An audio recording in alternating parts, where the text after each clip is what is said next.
navies of South Korea, the U.S., and Japan have held joint military exercises for 2 weeks straight as North Korea fired 2 short-range ballistic missiles toward the East Sea on Thursday.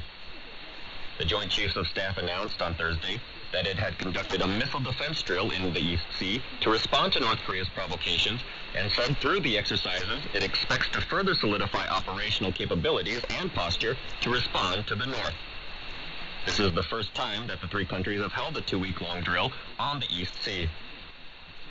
The exercises included South Korea's Sejong the Great-class Aegis destroyer, USS Ronald Reagan aircraft carrier, and Japan's Chokai Aegis ship.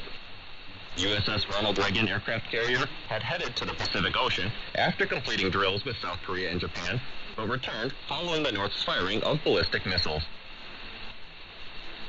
President Yoon Suk-yeol has vowed to diligently look out for the life and security of the public, backed by the steadfast South Korea-U.S. alliance and defense cooperation among South Korea, the U.S., and Japan.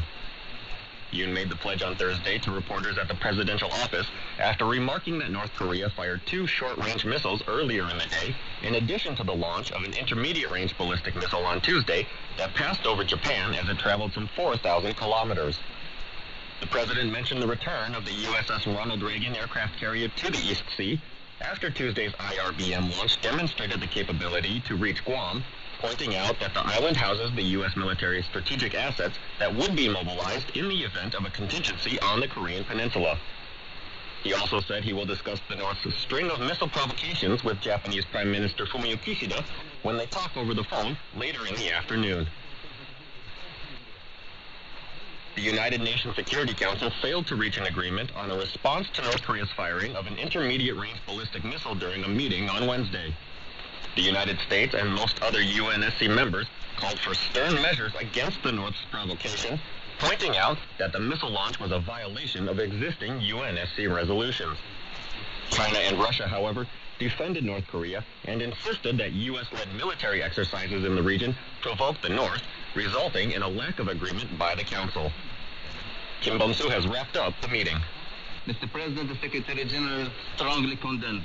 The United Nations Security Council held an emergency meeting Wednesday in the wake of North Korea's mid-range missile launch. The United States, however, will not stand by as the DPRK directly threatens. However, member states could not reach an agreement on how to respond to the military action as China and Russia defended North Korea.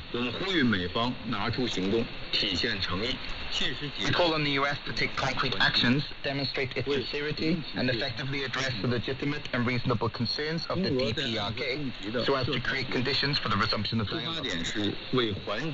Очевидно, что ракетные пуски Пхеньяна, it is obvious that the missile launch by Pyongyang is a consequence of short-sighted confrontational military activity surrounding this country conducted by the United States, which hurts their own partners in the region and also hurts the situation in Northeast Asia as a whole. South Korea's ambassador to the United Nations blamed Moscow, arguing that Pyongyang is taking advantage of Russia's war against Ukraine to advance its nuclear weapons program. Today's global security and economic environment has become increasingly fragile and uncertain, particularly as a result of the Russian Federation's aggression on Ukraine. Against this troubling backdrop, the DPRK is taking advantage of the distraction of the international community and further accelerating the development of its nuclear and missile program. The intermediate-range ballistic missile launch Tuesday forced the government of Japan to issue an emergency alert in its northern region. The Japanese ambassador said the North move is, quote, absolutely unacceptable. After the stalemate session of the UNSC, the U.S., South Korea, Japan, and some of the Council's member states issued a statement condemning the North's recent series of ballistic missile launches. Kim Bum-soo, KBS World Radio News. The Yoon Suk-yeol administration has announced its restructuring plan, which includes scrapping the Gender Equality Ministry and setting up a new agency for ethnic Koreans abroad. Interior Minister Lee Sang-min announced the reorganization plan during a press conference on Thursday, confirming that the Ministry of Gender Equality and Family is on the chopping block, with most of its functions moving to a new department under the Health Ministry.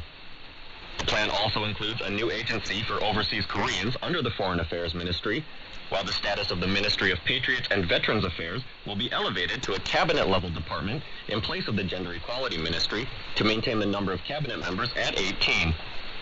prospect of the plan passing in the National Assembly is uncertain, however, with the main opposition Democratic Party, with a supermajority in the chamber, seemingly averse to the idea of abolishing the Gender Equality Ministry. Construction has finished on the nation's deepest underground research facility in the eastern Gangwon province, where scientists will work to unlock the mysteries of the universe. The Ministry of Science and ICT and the Institute for Basic Science held a ceremony to celebrate the completion of the Yemi Lab on Thursday, the sixth largest of its kind in the world, 5 years after the ministry approved its construction. Located 1,000 kilometers under Mount Yemi and spanning 3,000 square meters, the lab will be used to carry out studies on the creation of the universe and its composition through the detection of dark matter and the measurement of neutrinos. Such studies require the greatest possible reduction in background noise and cosmic rays, prompting countries like the US and Canada to competitively build labs deep underground, thus enabling physics research groups to discover more about the universe and its origins. Daily COVID-19 cases fell below 30,000 on Thursday as the outbreak continues to subside. The Korea Disease Control and Prevention Agency said on Thursday that 28,648 infections were reported throughout the previous day. The figure is down about 2,000 from a week ago and over 4,000 from 2 weeks ago, marking the lowest in 13 weeks for Thursday tallies. The number of seriously or critically ill patients also fell by 8 from the previous day to 325, the lowest in about 2 months. There were 29 deaths.